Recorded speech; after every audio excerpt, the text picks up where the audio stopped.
জন্মলে বেংগলী জানে, হিন্দী জানে, সেই ইংলিছো ক'ব নাজানে।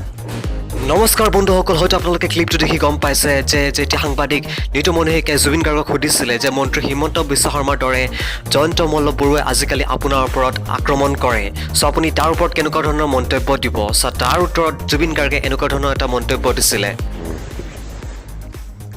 আপুনি চাগে গম পায় যে হিমন্ত বিশ্ব শৰ্মাই যেনেকৈ আপোনাক আক্ৰমণ কৰিছে, জয়ন্ত মল্ল বৰুৱাইও অলপতে আপোনাক আক্ৰমণ কৰিছে। সি মোক কি আক্ৰমণ কৰিব?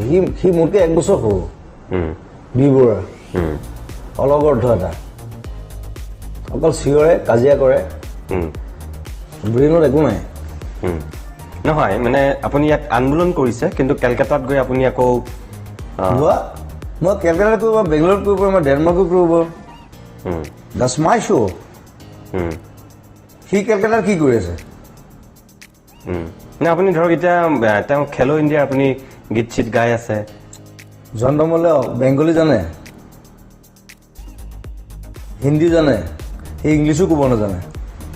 সেইটা গৰু আছিলে বিবাহত পঢ়োঁতে। আমাৰ লগত থাকেহে, জুবিন গাৰ্গৰ লগত থাকিলে জুবিন গাৰ্গ নহয়। কিন্তু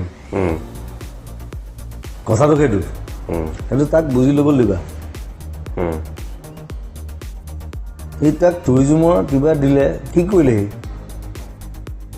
হে, সি ইউৰোপ ফুৰিব গৈছে, কাক কাক লৈ গৈছে আকৌ কম নালাগে বাৰু এতিয়া।